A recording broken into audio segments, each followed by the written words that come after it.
त्यांना तिरुवनंतन करू आम्हा सर्वांचे हिंदू हृदय समाज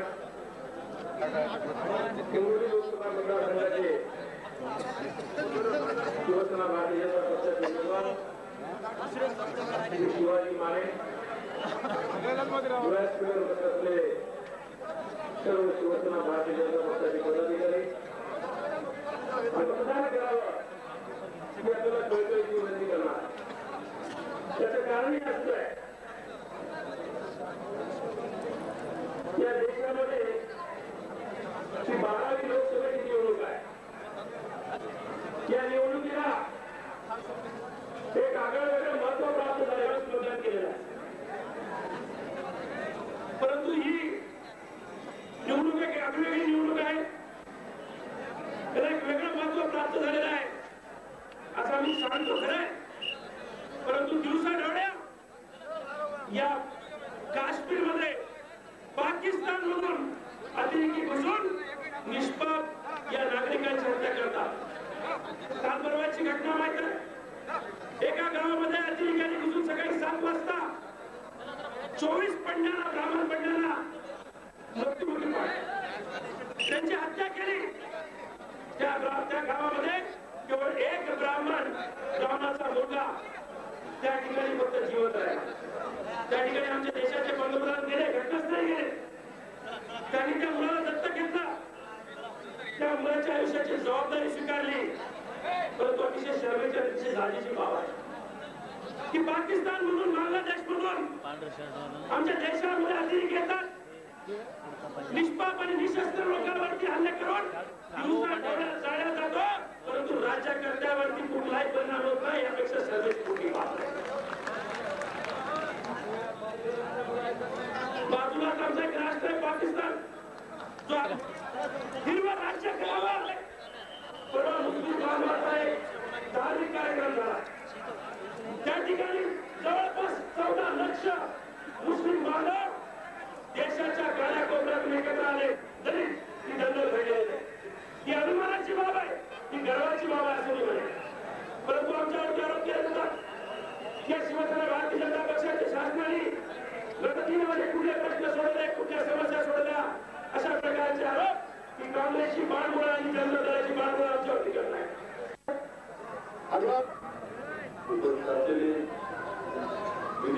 माझे सहकारी तालुक्याचे लोकप्रिय आमदार जयरामजी खोटकर, नांदेड विधानसभेचे आमदार प्रकाश खेडकर, या ठिकाणचे शिवसेना भारतीय जनता पार्टीचे पदाधिकारी, समोर बसलेले सर्व मतदार बंधू भगिनी माता मित्रो, 18 महिन्यापूर्वी या देशाच्या निवडणुका झाल्या होत्या.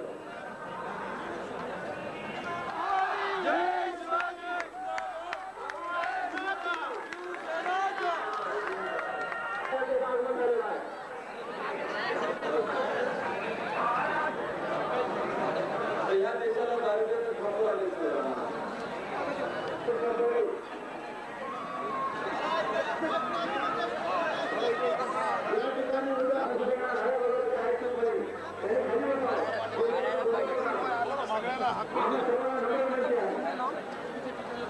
सभेच्या ठिकाणी उपस्थित असलेले माझे सहकारी मित्र,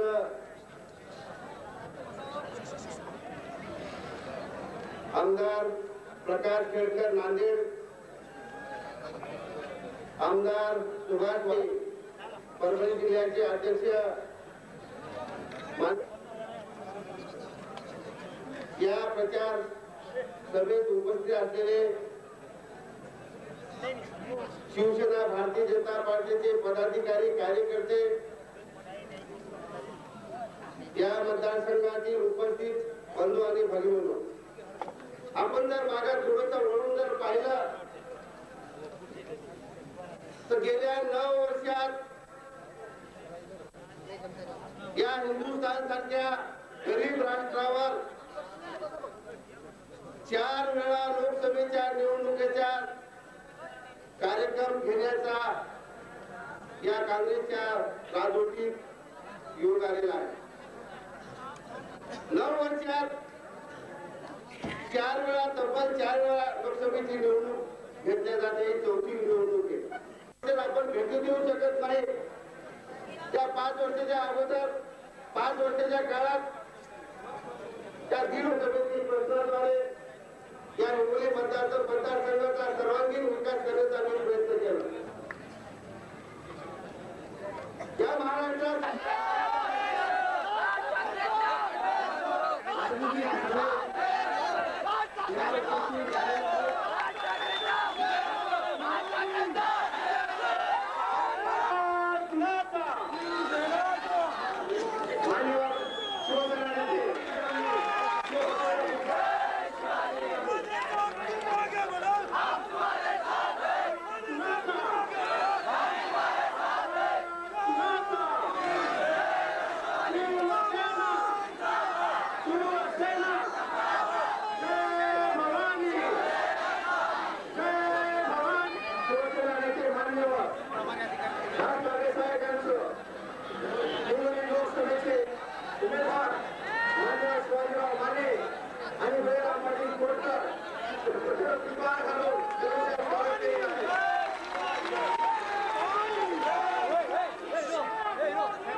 उपस्थित झाल्याबद्दल त्यांचे मी हार्दिक अभिनंदन.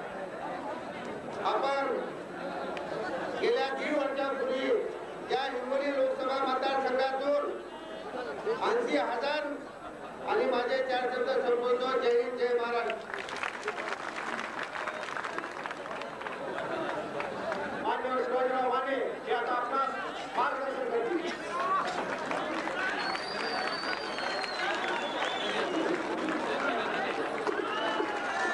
विराजमान लाखो करोडो तरुणांचे चेहरे माननीय राजसाहेब दानवे, त्याचबरोबर या ठिकाणी परभणी जिल्ह्याचे संपर्क नेते गावते साहेब, पालकमंत्री मुंद्रा साहेब व आमच्या सर्वांचे, ज्या मुद्द्यावरून काँग्रेसने या ठिकाणी या जनतेवरती निवडणूक लादल्या होत्या त्याचा भूदंड या जनतेवरती काँग्रेसवाल्यांनी लादलाय, त्याचा जाब ही जनता विचारेल. सभेमध्ये काय प्रकार घडला, काम काय म्हटलं सूर्यकांताबाई राजे शिव छत्रपती बद्दल आणि उद्गार या बाईंनी काढले.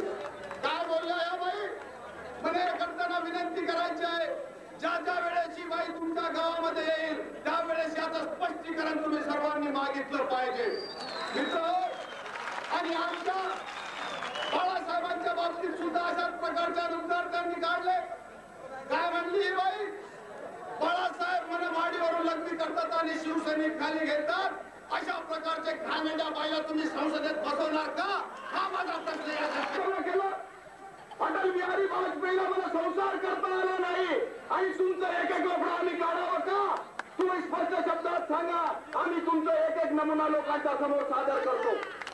अरे त्या ठिकाणी ही बाई पाटवा अस्थिकरांना काँग्रेसने उमेदवारी दिली होती. त्यात बापूराव पाटलाला पाडण्यात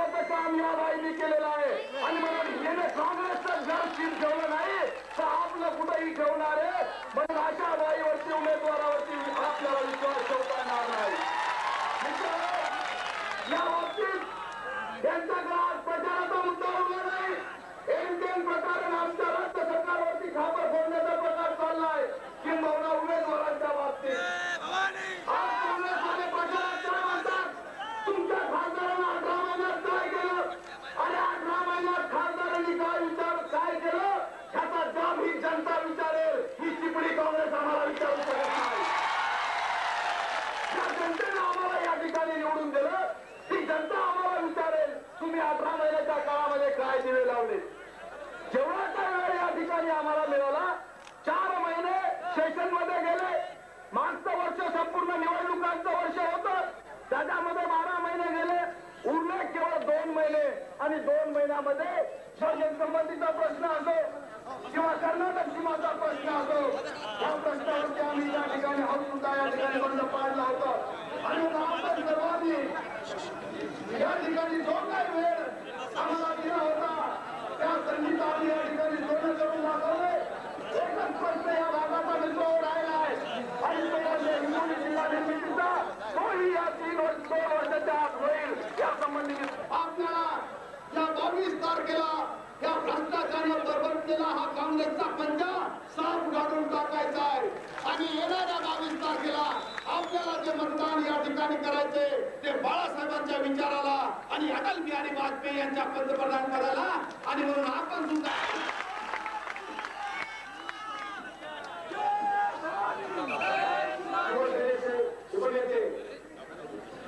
परभणी जिल्ह्याचे पालकमंत्री माननीय डॉक्टर जयप्रकाश मुंद्रा हे आपले 2 शब्द आपल्यासमोर मांडतील. शिवसेनेचे नेते आदरणीय राजसाहेब ठाकरे, आमचे लाडके आदरणीय रावते साहेब, व्यासपीठावर उपस्थित असलेले माझे सहकारी आमदार मित्र, भारतीय जनता पक्षाचे जिल्हाध्यक्ष आणि या ठिकाणी या सभेसाठी उपस्थित असलेली हिंगोली लोकसभा मतदारसंघातील शिवसेना आणि भाजपचे कार्यकर्ते, पदाधिकारी, शिवसेना प्रेमी जनता, या हिंगोली शहरातील सर्व आदरणीय नागरिक आणि मित्रांनो, मी या ठिकाणी आपला फार वेळ घेणार नाही. केवळ दुपारी झालेल्या सभेचा जो विषय होता त्याच्या बाबतीत भाव दिले ते भाव काही वाढवले नाही असा काहीतरी विचार दुपारी बोला. मित्रांनो, युतीचं सरकार अस्तित्वात आल्यामुळेच ही एकाधिकार कापूस खरेदी योजना चालू राहिली हे मी आपल्या माहितीसाठी सांगतो. काँग्रेसच्या राज्यामध्ये शरद पवारांनी केंद्राला स्पष्ट लिहून दिलं होतं की यापुढे आम्ही कापूस एकाधिकार योजना चालवणार नाही. आणि म्हणून मी आपल्या माहितीसाठी सांगतो, जर कापूस एकाधिकार योजना चालू राहिली नसती तर शेतकऱ्याचे चालू. मित्र, काँग्रेसचं सरकार असताना आम्ही पाठपुरावा केला की या योजनेला एकदा 2 वर्ष 10 वर्ष परवानगी मिळाली पाहिजे, पण त्यांनी ती परवानगी दिली नाही. अटलजींचं 13 दिवसाच्या सरकारला एकदम 2 वर्षाची परवानगी या सरकारला कापूस एकाधिकार योजनेची. त्यावेळेस या सरकारनं 81 रुपये भाव कापसाला दिला. आणि म्हणून ज्या कोणी या ठिकाणी सांगितलं की कापसाचे भाव वाढवले नाही, त्यावेळेस मुस्लिम बांधव स्वतः मीटिंग घेतात आणि आम्हाला मीटिंग मध्ये बोलून सांगतात की आता आम्ही सुद्धा शिवसेना भाजपमध्ये येऊन या तुमचा प्रचार करणार आहोत. मागच्या काळामध्ये काँग्रेसवाल्यांनी केलं, तुम्हाला हाकलून लावतील, तुम्हाला अन्याय करतील, तुमच्यावर अत्याचार करतील, अशी सतत आम्हाला भीती दाखवली. म्हणून आम्ही तुमच्याकडे इतके दिवस आलो नाही. मागे तुम्ही सगळ्यांनी एक सिनेमा पाहायला शोधले, त्याच्यामध्ये लहान मुलगा रडू लागला तर आई सांगायची गब्बर सिंग यायला, आणि म्हणून त्या मुलाच्या मनामध्ये नेहमी त्याची भीती राहायची. तशीच या काँग्रेसवाल्यांनी आमच्या समाजामध्ये भीती निर्माण केली. म्हणून आम्ही तुमच्याकडे आलो नाही. पण या 3 वर्षाच्या काळामध्ये या युती सरकारचं कारभार पाहिल्यानंतर आम्हाला अशी खात्री झाली की या युती शासनाच्या काळामध्ये आम्ही सुखाने आणि शांततेने नांदत आहोत. म्हणून आता आम्ही तुमच्या सोबत राहायला तयार आहोत आणि तुमच्या प्रचारात. आणि म्हणून काँग्रेसवाल्याकडे केवळ जातीयवादाशिवाय इतर कोणताही प्रश्न राहिला मित्र. आम्ही ज्या ठिकाणी गेलो, शिवाजी महाराज 18 महिने खासदार होते. 18 महिन्यामध्ये त्यांना जेवढा वेळ मिळाला तेवढ्या वेळात संसदेमध्ये सतत पाठपुरावा करून या लाईनसाठी सर्वे करून घेतले. आणि म्हणून आपल्या या भागातील ब्रॉडगेज सुद्धा व्हायला कुठेही आता अर्थ झाला नाही. तुम्ही हमखास सांगतो आणि पूर्णपणे ब्रॉडगेज होण्यासाठी शिवाजी महाराज खासदार होणं तुमची माझी गरज आहे. म्हणून आणि शिवसेनेचे सर्व प्रमुख पदाधिकारी बांधवांनो, तीनच मुद्दे मी आपल्यापुढे मांडणार आहे. आता जयप्रकाशजी मुजरा यांनी आपल्यापुढे सांगितलं, खासदार माने यांनी सांगितलं की काँग्रेसकडे मुद्दा आहे. आपल्याला भरपूर मुद्दे तुमच्याशी बोलायचे. आणि हिंगोलीचाच मुद्दा बोलायचं झालं तर कापसाचं काय होते याच्यापेक्षाही भाववाढीच्या साखर कारखान्यांचं काय होणार आहे हा प्रश्न या मतदारसंघामध्ये पडतो. एकाच वेळेला मिळालेल्या दोन कारखाने अजूनही तसेच पडून आहेत, परंतु पैसे मात्र तर निवडणुकीमध्ये वापरले जात नाही ना, याची चौकशी मुजराची आपल्याला करावी लागणार. शेतकरी मात्र हवाली झालेला आहे. 3,000चे शेअर ज्यांच्या नावावर घेतलेल्या शेतकऱ्यांच्या 30,000 पर्यंत आता बँकेचे कर्ज झाल्यामुळे हा अग्रेसर लढाऊ जिल्हा म्हणून मुक्ती संग्रामामध्ये प्रसिद्ध होता. बांधवांना अत्यंत महत्वाचा जिव्हाळ्याचा मी मुद्दा तुमच्याकडे मांडतोय. या एकाच मुद्द्यावर कुठल्याही पक्षाचे असा, कुठल्याही पंथाचे असा, कुठल्याही जातीचे असा, या मराठवाड्याच्या मातीचा स्वाभिमान या मराठवाड्याच्या आलेल्या आमच्या सर्वांना काँग्रेसच्या शासनाने अपमानित केलं. आज त्यावेळेला लढणारे आमचे अनेक स्वातंत्र्य सैनिक, ते स्वातंत्र्य सैनिक म्हणून अजूनही त्यांना मान्यता मिळाली नाही. परंतु याच काँग्रेसवाल्यांनी या मराठवाड्यामध्ये जे जन्मालाही आलेले नव्हते, जे शेंबूड पुसत होते, त्यांना स्वातंत्र्य सैनिकाचा ताम्रपट कोटा दिला. आणि ह्या मराठवाड्यातले 28 कोटी स्वातंत्र्य सैनिक 300 वर्षाची सालादारशाही म्हणजे पोर्तुगालशाही ही गुलामगिरी नष्ट करण्याकरता तिकडे प्रचंड लढा महाराष्ट्राने उभारला होता. महाराष्ट्रामध्ये मुंबईमध्ये प्रचंड प्रमाणावर आंदोलन निर्माण झालं होतं. SM जोशी, डांगे, त्यावेळेला प्रबोधन ठाकरे सर्व मंडळी त्याच्यामध्ये अग्रेसर असा भाग घेतला होता. त्या महाराष्ट्रामधून 1.5 वर्षाने आम्ही तर स्वतंत्र झालं. आणि म्हणून त्यावेळी रजाकारांशी लढत होते, रजाकारांशी झुंजत होते. काल परवा आपण वाचला असेल काश्मीरमध्ये प्रकार त्यावेळेला आमच्या मराठवाड्यात झाला. मराठवाड्याने सगळं सोचलं, परंतु काँग्रेसवाल्यांनी स्वातंत्र्य सैनिक सोडापड्या लढायची सर्वांनी मान्यता दिली नाही. हा विषय, हा लढा, हा मुक्ती संग्रामाच्या स्मारकाच्या निमित्ताने वडिलांच्या माध्यमातून मी स्वतः तो पुढे नेला. स्मारक मान्यता झालेली आहे. मुख्यमंत्र्यांना 17 सप्टेंबर हा आमचा दिवस आहे.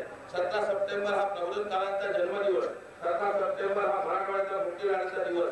अत्यंत वेगळा योग आपल्या जीवनात आहे. का मागच्या दिवसाला आपण म्हणाले की अत्यंत भाग्यवान दिवस आहे की महाराजांचाही तो जन्मदिवस आहे. मानवाला तुमच्या माहिती करता सांगतो, 17 सप्टेंबर ही आमच्या अस्मिता आहे. या मातीला सुगंध आहे. राजवाच्या या भूमीतील प्रचंड असे वीर नरवीर या मातीमध्ये निर्माण झालेले आहे. तर आमचा सत्ता सोन्याला आणा, आणखी कोणाला इथे आणा, तुझी काही करा तरी काही काळ्या दगडावरती ग्रेट आहे. मराठवाड्याची भव्यता कोणी थांबवू शकत नाही. द्यावंच लागेल. आणि म्हणूनच शिवाजी महाराजांना प्रचंड मताने निवडून द्याची विनंती करतो. जय हिंद, जय महाराष्ट्र. बहुजन महासंघाचे जिल्हाध्यक्ष नांदेडचे प्राध्यापक आत्माराव आवळे यांच्याकडे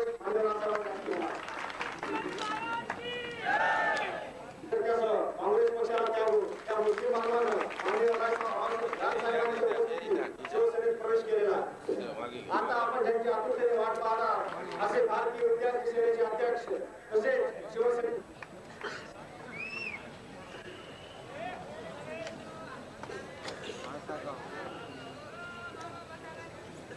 मतदारसंघात भरपूर चिडे झालेली आहे. पुढे त्याला आवर करावा लागतो. पण आम्ही आवर घालायचा, दुसऱ्या उमेदवारांनी आवर नाही घालायचा, हे काय करायचं नाही. आवर शेवटचा पुरुष सूर्यकांत पाटील नावाचा मला माहिती होतं.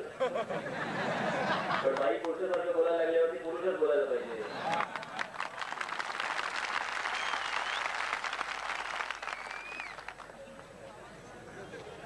आमच्या महिला शिवसैनिक तो पितो ते बोलणाऱ्या सूर्यकांत पाटील अगर राग कसली लागली करते बाहेर आता एक साधा शिवसैनिक नुसता मुद्दा तरी वाहून न शिवतो.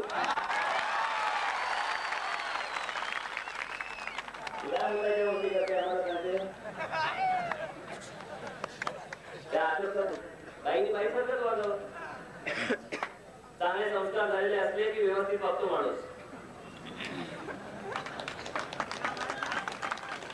आमच्या कधी बायकांकडनं अशा प्रकारचे उद्गार कधी बाहेर येणार नाही. पण ही काँग्रेसच संस्कृती काय करणार, सगळेच तसे. तिथे आडवाणी निर्वतच्या सभेमध्ये बॉम्बस्फोट झाले. त्याच्या संस्कृती नसलेले लोक कसे बोलतात बघा. आजच्या एका नवभारत नावाच्या वर्तमानपत्रामध्ये आलंय की काय प्रकारे बघ, म्हणजे RSS ने अडवाणींना मारण्याचा प्लॅन केला. मग जर समजा आम्ही असं बोललो की राजीव गांधींना इंदिरा काँग्रेसने ठार मारलं, तो बॉम्ब त्यांनी घडवला, तर चालेल का? बरेच लोक खुश पण झाले. शरद पवारांनी बाथरूम मध्ये फटाके वाजवून ठेवायला.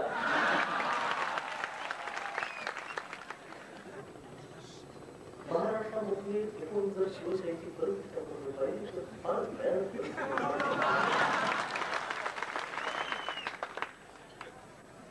माणूस पेटेल असं तरी बोला ना काहीतरी समोरचं. सगळ्या समोरचे थंड हे बोलतायत थंड. काय म्हणून लोकांच्या समोर येतात तुम्ही? काय म्हणून? अरे त्यांना घेऊन येत आहेत. काय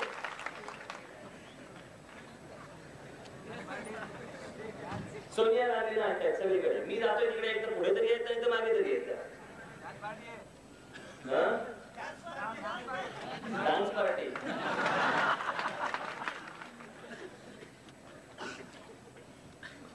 सोनिया गांधींबद्दल आमचा काही आक्षेप नाही. इंदिरा गांधींची सून मान्य, राजीव गांधींची पत्नी मान्य, प्रियंका राहुलची आई मान्य. पण या देशाचं सर्वोच्च पद, पंतप्रधान पद, या पदासाठी उमेदवारी म्हणून ज्यावेळेला सोनिया गांधी सांगतात त्यावेळेला आम्ही ते कधीही मान्य करू शकणार नाही, अजिबात नाही. एवढ्यासाठी ते निर्धार घालवलं का आपण? आज 50वं वर्ष आज आपण साजरं करतोय. 50वं वर्ष. या 50व्या वर्षी देशाला पंतप्रधानच नाही आणि झेंडा उंचार आहे आम्हाला.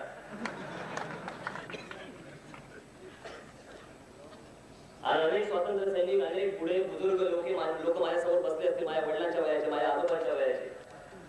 काय विचार करत असतील ते? एवढ्यासाठी घालवलं इंग्रजांना की नवीन अजून एक परदेशी डोक्यावर आणायला?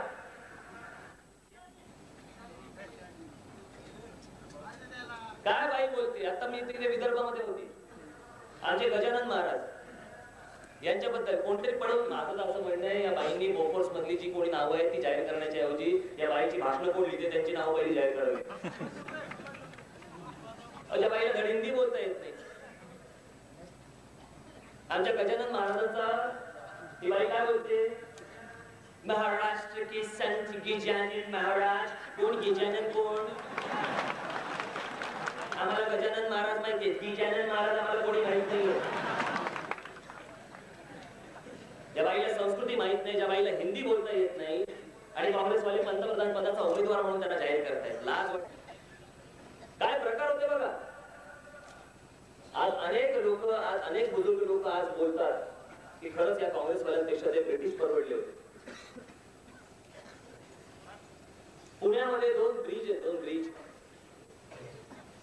तुम्हाला खरंच नवल वाटेल. गॅरंटी या पुलाची संपली, याच्या पुढे आमचा या पुलाशी काही संबंध नाही. गेले तरी पाठवतात पत्र. म्हणजे एखाद्या कामाबद्दल किती मनापासून एखादी गोष्ट करावी. म्हणजे भारत छोडो बोलणारे हे काँग्रेसवाले ब्रिटिशांनी भारत छोडो असं बोलणारे परत परदेशी लाव, इटालियन लाव. ते बाईंचा संबंध काय आमच्याशी? आज काही असंख्य महिला बसलेल्या आहेत. तुम्हालाही माझा प्रश्न आहे, त्या येतील इथे परत, सभा होईल त्यांची इथे. कोणाला मला असं कळलं त्यावेळेला विचारा, प्रश्न विचारा. आहे पत्रकारांना, पत्रकार बांधवांना किती भेटतात मला माहिती नाहीत त्या. काय असं असं असं असं सगळे वाचलं असतं बाबा त्याच्यावरती, आणि ते बोलतात, खाली उतरतात, निघून जातात. 68 साली लग्न झालं, पण या देशाचं नागरिकत्व स्वीकारायला 17 वर्ष का लावलीच बाई? आमचा देश आवडला नाही की आमच्या देशातली लोक आवडली नाही की गरिबी बघवली नाही की राहायचंच नव्हतं की या देशाशी संबंधच नव्हता? 17 वर्ष लावली या बाईनी, 17 वर्ष या देशाचं नागरिकत्व स्वीकारायला. पण स्वीकारलं ते कधी स्वीकारलं? ज्या दिवशी तिला कळलं की माझा नवरा राजीव गांधी पंतप्रधान होतोय, त्या दिवशी त्या बाईनी नागरिकत्व स्वीकारलं की आता ठीक आहे बाबा. हे मी नाही बोलत, खोटं नाही आहे, हे त्यांच्याच पुस्तकामध्ये लिहिलेलं आहे. इंदिरा गांधींची मैत्रीण पपुल जयकर यांच्या पण पुस्तकामध्ये हे तुम्हाला उतारे दिसतील की या बाईनी 17 वर्ष लावली, 17 वर्ष. या देशाचं नागरिकत्व स्वीकारलं नाही या बाईने. धर्मांधतेचे आरोप आमच्यावरती करते ही बाई. काय 100 कोटीच्या लोकसंख्येमध्ये काँग्रेसला एकही असा माणूस भेटला नाही, एकही महिला भेटली नाही देशात जन्माला आलेली. कोणी कर्तव्यगार स्त्री आमच्या देशामध्ये जन्माला आली नाही की ह्यांना फक्त सोनिया गांधीच आणावी लागली. त्याच्या मागचं राजकारणच वेगळं.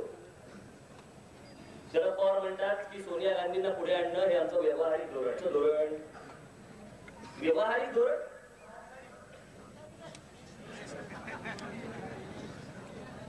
एका बाईला पुढे करायचं. बघा या काँग्रेसवाल्यांचे प्रकार कसा असतो बघा. तुम्हाला एक एक गोष्ट सगळी लक्षात येईल. जरा थोडं मागे गेलो ना आपण तर लक्षात येईल.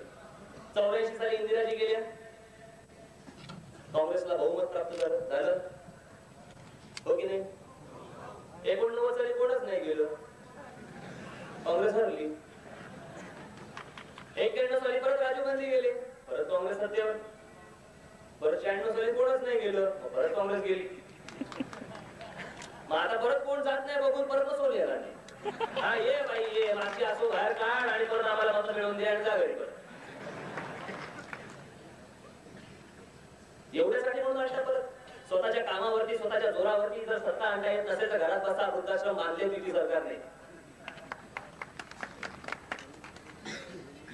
नाही तर त्या केसरी बिस्त्रीचा उपयोग काय, केस वाढवलेला आता अननसासारखे.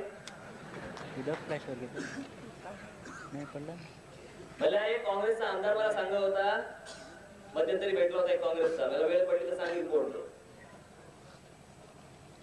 त्याने मला सांगितलं कि ये जो हमारा है ना केसरी बुढ़ा रोज बोलता है और रोज हमारे 1 लाख वोट कम करता है. म्हणजे याच्या आधी सोनिया गांधींकडे कोणी फिरकत नव्हतं. मग काँग्रेसमध्ये बघितलं आता मत कोण मिळून देते, सोनिया. चला सोनिया केसरी घरी पाठवा. तोपर्यंत चाचा केसरी चालू होतं यांचं. पण आमच्या प्रश्नांची उत्तर द्यावी बाई. आम्ही जर धर्मांध आहोत, आम्ही जर जातीयवादी आहोत, तर राजीव गांधींशी लग्न झाल्यावरती या बाईंचा धर्म कोणता व्हायला पाहिजे होता ना. या बाईंनी पोप जॉन पॉलला इथे बोलवलं. पोप जॉन पॉलला इथे बोलवून त्यांचा मुलगा राहुल गांधीचं खरं नाव हे राहुल जॉन पॉल गांधी हे त्याचं नाव आहे. आणि ही धर्मांततेच्या गोष्टी आम्हाला सांगते. जर लग्न करून तर तू हिंदू झाली होतीस तर हिंदू संस्कृती का नाही घेतली. शरद पवार म्हणतात की मोठं अगदी की बाबा मुलगी जर समजा सासरी गेली की ती सासरची होते. मान्य ना आम्हाला, आमची लग्न झाले असते.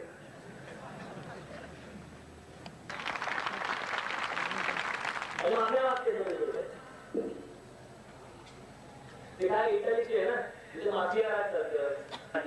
मुसलमानांची माफी माग. कशासाठी? काही गुन्हा केला नव्हता ना तुम्ही, तुमच्यामध्ये काही तुमचा गुन्हा नव्हता ना, माफी कशा मागताय? काही नाही. आणि याच्यामध्ये जातीयवादाच्या गोष्टी जर माफी मागताय मुसलमानांची तुम्ही, देश अबाधित ठेवायचा एकसंघ जर तुम्हाला देश ठेवायचा आहे, मग हे ठेवत असताना मुसलमानांसाठी स्वतंत्र मंत्रालय स्थापन करण्यासाठी कशासाठी गप्पा मारता तुम्ही? या मंत्रालयामध्ये त्यांची कामं होत नाही. घेणं पूर्ण थोडंसं राजकारण जे केलं तेच काँग्रेसने केलं. तुमच्या आमच्यामध्ये भेद निर्माण केली, भांडणं लावत बसले आणि भांडणाचा फायदा फक्त काँग्रेसवाले घेत राहिले. बाकी केलं काय नाही. आता विदर्भात आलं काय परिस्थिती आहे अख्ख्या विदर्भाची. आज कुठे तिकडे युती सरकार आल्यानंतर कामाला तिकडे वेग आला, रस्त्याची कामं होत आहेत, विदर्भ सिंचन योजनेला कामाला गती आली आहे, कापसाचा प्रश्न आहे. मग इथे जे जन्माला आतापर्यंत जे झाले, ज्यांना आतापर्यंत या विदर्भ आणि लोकांनी आपल्या सगळ्यांनी मतदान करून आतापर्यंत सत्तेवरती बसवले, देशाची पंचामध्ये काय केलं विचारतात या एका व्यासपीठावरती. काँग्रेसवाल्यांचं आमचं आव्हान आहे की एका व्यासपीठावरती या, तिकडे तुम्ही इकडे आम्ही 2.5 वर्षाचा पाडा एका ठिकाणी वाचतो, त्याच ठिकाणी तुम्ही 37 वर्षाचा पाडा महाराष्ट्राच्या लोकांसमोर वाचून दाखवा या. आम्हाला सांगताय आता किती लोक झाले माहिती का तुम्हाला? मी ज्यावेळेला यादी जेव्हा दाखवायची तिथे सभेमध्ये त्यावेळेला असे भाजपा होऊन बघायचे सगळे लोक की आतापर्यंत आपण काय मूर्खपणा केला, किती नेत्यांना आतापर्यंत आपण मोठी स्थानं दिली, किती नेत्यांना आपण आतापर्यंत निवडून दिलं, आतापर्यंत नुसती सत्ता उपभोगली, पण आपल्यासाठी काही केलं नाही, ती आधी पाहिल्यावरती झाली. बघायची तुम्हाला? बघायची? ही ती यादी आहे. इतके लोक आतापर्यंत विदर्भाने मोठे केले, पण विदर्भाचा कधी विकास झाला नाही. ही ती यादी.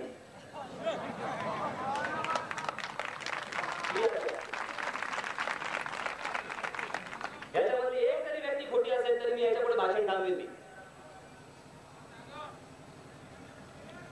बघा, केंद्र शासनातील विदर्भाचे मंत्री श्री पी.व्ही. नरसिंहराव पंतप्रधान, एन.के.पी. साळवे, वसंत साठे, गुलाम नबी आझाद, शांताराम पोटुके, विलासराव मुत्तेमवार, मुकुल वासनिक, 1960 पासून मंत्रिपदी भूषवलेले काँग्रेसचे विदर्भातील नेते, मुख्यमंत्री कन्नमवार, वसंतराव नाईक, सुधाकरराव नाईक, नासिकराव तिरपुडे, कॅबिनेट मंत्री गोपाळराव खेडकर, मधुकर वैराळे, नरेंद्र तिडके, पुरुषोत्तम देकाटे, श्रीमती प्रमिलाताई टोपले, रामचंद्र देवतळे, राम मेघे, रणजित देशमुख, भरत भाऊ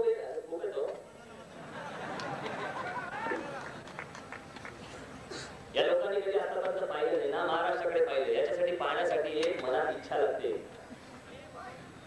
की ज्या लोकांनी आतापर्यंत मला निवडून दिलं, ज्या लोकांनी आम्हाला मोठं केलं, त्याच्यासाठी काहीतरी आपण द्यायला पाहिजे. नुसतं निवडणुकांच्या तोंडावरती येऊन मतं मागण्यासाठी कशाला टाकायचंय?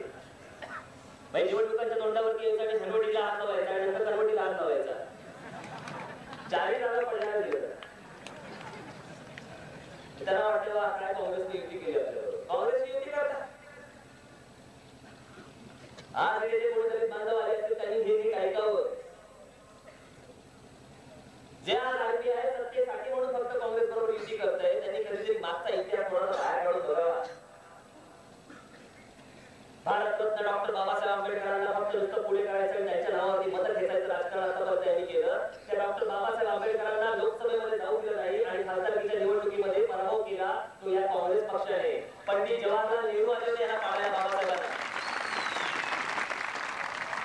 बाबासाहेब आंबेडकरांना पाडण्यासाठी जर पंडित जवाहरलाल नेहरू येतात, तर आज तुम्ही कोणत्या तोंडाने आम्हाला सांगावं बाबासाहेब आंबेडकरांच्या बद्दल? मला एवढा मोठाच माणूस होता तो, मग त्यावेळेला पाडायला कशाला गेला? कशासाठी पंडित जवाहरलाल नेहरू दिल्लीवर आले, पाडले नाही? फक्त नुसती लोकांची फक्त भावनेला हात घालायचा आणि मतं घेण्याची एवढेच फक्त धंदे आतापर्यंत केले. कामाच्या नावावर तरी हे मतं मागणार नाही की होय आम्ही हे काम केलेलं आहे, आम्हाला ह्या कामाच्या मोबदल्यात तुम्ही मतदान केलं पाहिजे. हे कोणाची मागायची हिंमत असेल तर ती युती सरकारची फक्त दुसऱ्या कोणाची ताकद पण होणार नाही. जे सांगितले ते करतोय. महाराष्ट्रातल्या बेरोजगारांचा प्रश्न होय घेतला आता शिव उद्योग सेना स्थापन पण झालेली आहे. त्याच्यासाठी आम्ही कोण ब्रह्मदेव नव्हे किंवा पौराणिक चित्रपटातले कोणी अभिनेते गिरीश असं केलं झालं समजतं.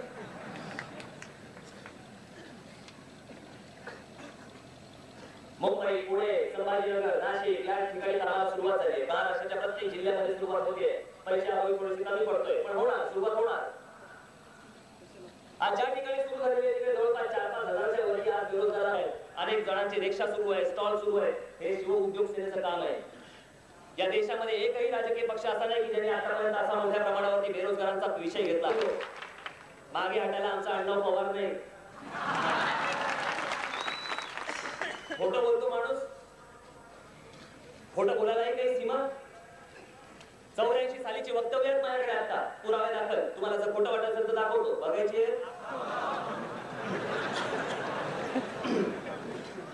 हे शरद पवारांचे पुरावे. एक तर ते आज खोटं बोलतायत किंवा ते तेव्हा तरी खोटं बोलत होते. एक काहीतरी त्यांनी मान्य करावं, एक काहीतरी मान्य करावं. तेव्हा त्यांनी सांगितलंय अखंडता एकात्मता ही काही काँग्रेसची मक्तेदारी नव्हे. शरद पवार वर्तमानपत्रांमधली कात्रण आहेत. वर्तमानपत्रांमधली मागच्या दिसत नाही हो. तुम्ही ते केबल टीव्हीवर दाखवणार. विरोधी पक्षाच्या नेत्यांनीही देशाच्या स्वातंत्र्यासाठी व स्वातंत्र्योत्तर काळात त्याग केला आहे, खस्ता खाल्ले आहे असे सांगून शरद पवार यांनी भारतीय जनता पक्षाचे अध्यक्ष अटल बिहारी वाजपेयी यांचा खास उल्लेख केला.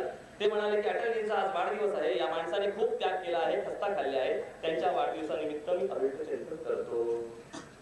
मग आज कार्य विरोध करता. जर त्यांनी खस्ता खाल्लेला आहे, त्याग जर सहन केलेला आहे, त्याग जर सोसलेला आहे, देशासाठी एवढं जर केलेलं आहे, तर सोनिया गांधी कोणत्या खस्ता खाल्लेल्या आहेत, कोणता त्याग केलेला आहे की त्याच्यावरती आज त्या सगळा देश वाचवायला निघाल्या? खोटं बोलायलाही शरम नाही वाटत. पुढचं बघा, आज सोनिया गांधींची स्तुती करणारे शरद पवार राजीव गांधींबद्दल काय बोलवते बघा. खोटं वाटत असेल तरी बघा, जवळून बघायचं असेल तर जवळून बघा, एवढे मोठे होऊ नका मी चेंबरून बघेन. देशाला काय पाहिजे, जनतेला काय पाहिजे, देशाचे आणि जनतेचे प्रश्न काय आहेत हे ज्यांना माहित नाही त्या पंतप्रधान राजीव गांधींची इंदिरा काँग्रेस देशाचे काय भले करणार आहे, जनतेला काय हवे, जनतेचे प्रश्न काय आहेत हे जर राजीव गांधींना माहित नव्हतं ते एका रात्री सोनिया गांधीला कुठून कळायला लागले हो तुम्हाला या देशाचे प्रश्न.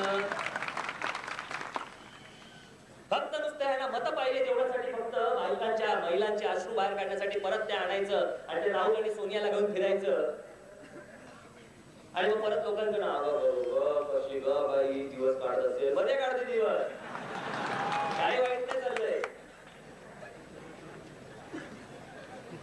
आणि पुढचा हा शरद पवारांचा आदेश आहे, कधी नव्हे ते आपण शरद पवारांचं या वेळेला नेमकं तेवढं ऐकायचं म्हणजे ऐकायचं. त्यांचा आदेश आहे, ऐकणार आहात की नाही? यस. पुढचं असं आहे त्यांचं म्हणणं, महाराष्ट्राचे भले होण्यासाठी इंदिरा काँग्रेसला पराभूत करा शरद पवार. त्याच्यामध्ये एकही ओळ जर खोटी असेल तरी बघा, तुमच्यापैकी कोणालाही एक जण उठून या आणि हे बघा तिचं फोटो सांगत असेल तर विश्वास आहे ना? या हे सांगतात म्हणजे भारतीय जनता पक्ष म्हणजे फोडाफोडीचं राजकारण करतं. शरद पवारांनी सांगावं, मग आमचा तो लखोबा फोडला कशाला तू? तो गेला एक बाळला सपाट पावल्या, कसा होता बघा तो. शिवसेनेमध्ये होता त्यावेळेला शिवसेनेला सत्ता नाही मिळाली, काँग्रेसमध्ये गेला तर काँग्रेसची सत्ता गेली.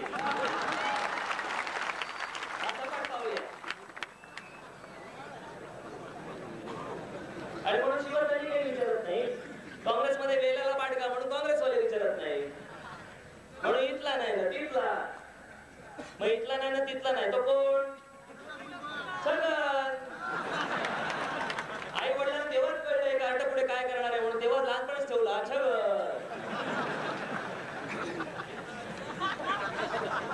तेव्हा फोडलाच ना याला. आणि हे आम्हाला सांगतात फोडाफोडीचं राजकारण.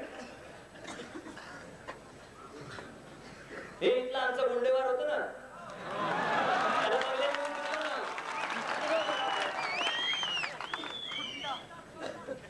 हे सांगणार आम्हाला फोडाफोडीचं राजकारण. वसंतदादाच्या पाठीमध्ये वार करणारा हा माणूस, त्या माणसाचं सरकार खाली पाडून हा वरती येणारा माणूस, ते काय फोडाफोडीचं राजकारण नव्हतं का? पुलत कशातनं स्थापन झाली? शरद पवारांच्या याच फोडाफोडीच्या राजकारणामधून पुलत स्थापन झाली ना. आणि हे काय आम्हाला सांगतात फोडाफोडीचं राजकारण कोणतं केलं? बहुजन समाज पार्टीचे कार्यकर्ते जाऊन राजघाटावर जाऊन तिथे महात्मा गांधींच्या समाधीवरती मुतले होते. हे मी खोटं सांगत नाही, ही बातमी आहे. बहुजन समाज पार्टीचे काही कार्यकर्ते जाऊन दिल्लीला राजघाटावरती महात्मा गांधींच्या समाधीवरती जाऊन मुतले होते. त्याच्याबद्दल कधी निषेध नाही ना, काही नाही ना, काही नाही. कधी शरद पवार कधी काय बोलणार नाही. आणि महिन्या 2 महिन्याच्या कालावधीत शरद पवार जाऊन बहुजन समाज पार्टी बरोबर तिथे कांशीराम बरोबर युती करतात ना. त्याची कुठे माफी मागायला लावली ना, त्याचा निषेध केला ना, काही केलं ना, काही केलं. युती करतात म्हणजे मोठी तिथे युती.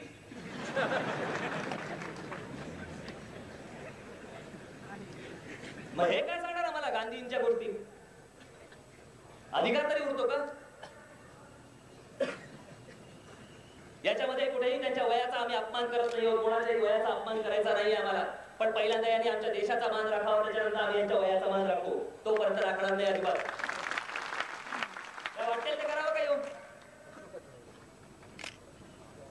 याच तुमच्या या मराठवाड्यामध्ये ज्या वेळेला भूकंप झाला, त्या भूकंपग्रस्तांची ज्या वेळेला पुनर्वसन करायचं होतं, त्यांची घरं बांधायची होती, त्या घरांसाठी येणारे जे पैसे होते, जागतिक बँकेकडनं येणारे जे पैसे होते, त्याच्यामध्ये 50 रुपये गहाळ ठेवणारे यांचं सरकार. वाचायचं बघायचं तुम्हाला?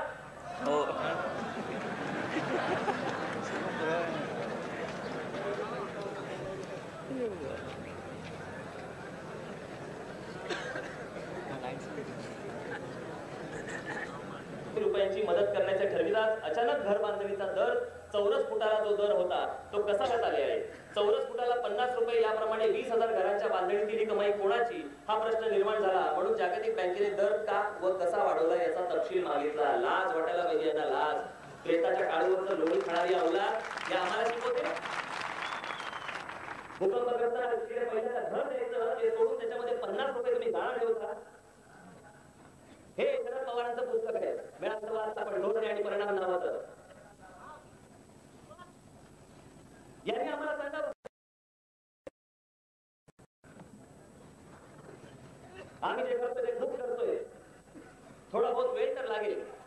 यांनी 37 वर्षामध्ये जे काही केलं नाहीये ते आम्ही 2.5-3 वर्षामध्ये कसं करणार. पण त्या गोष्टीला सुरुवात झाली. कृष्णा खोऱ्याचा प्रकल्प, तिथे विदर्भ सिंचनाचा प्रकल्प, तुमच्या मराठवाड्यामधले प्रकल्प, आज किती घर बांधणी किती झाली आपली पूर्ण होत आली. काँग्रेसचं राज्य असताना भूकंप झाला, काही केलं नाही, 50 रुपये कापत बसले. आज तुमच्या आशीर्वादाने जे बसलेलं हे युतीचं सरकार यालाही माहिती आहे आणि त्यांनाही माहिती आहे. पण आजपर्यंत अशा प्रकारचं कोणीही काम, व्यवस्थित काम कोणी हातामध्ये घेतलं नव्हतं जे आज आम्ही घेतलेलं आहे. जो मागच्या विधानसभेच्या वेळेला तुम्हाला मी जो शब्द दिला होता की उद्या युतीची सत्ता आल्यानंतर राज ठाकरे तुम्हाला कुठेही मंत्रिमंडळामध्ये दिसणार नाही, तो आज कुठेही मंत्रिमंडळामध्ये नाही ना. माझ्याकडे दुसरंही पद आहे, तो मी शब्द दिला तुम्ही पाळला. तसाच हा बेरोजगारांच्या बाबतीत दिलेला शब्द आहे, हा पाळण्याचा आम्ही पूर्णपणे प्रयत्न करतो आहोत आणि त्याचे परिणाम तुम्हाला थोडे दिवसात दिसायला पण लागतील. काँग्रेससारखं आम्ही बोलत नाही आहोत, बहुमोल मत बोलतात तुमचं. येतात आणि निवडणुकीला म्हणतात तुमचं बहुमोल मत, बहुमोल आहे ना, मग त्याच्यासाठी काहीतरी करा ना. कोणीही तुमच्यासाठी काही केलं नाही. एक शिवसेना प्रमुख आले आणि त्यांनी सांगितलं की हा माझा शब्द आहे, हा माझा वचननामा आहे, जो आम्ही देतो तो वचन देतो, आम्ही शब्द नुसते देत नाही, आम्ही देतो ते वचन देतो आणि ते पूर्ण करण्याच्या दृष्टीने आज युतीची सरकार पावलं उचलत आहे. बऱ्याच ठिकाणी कामं झालेली आहे, तुमच्यापर्यंत येतील.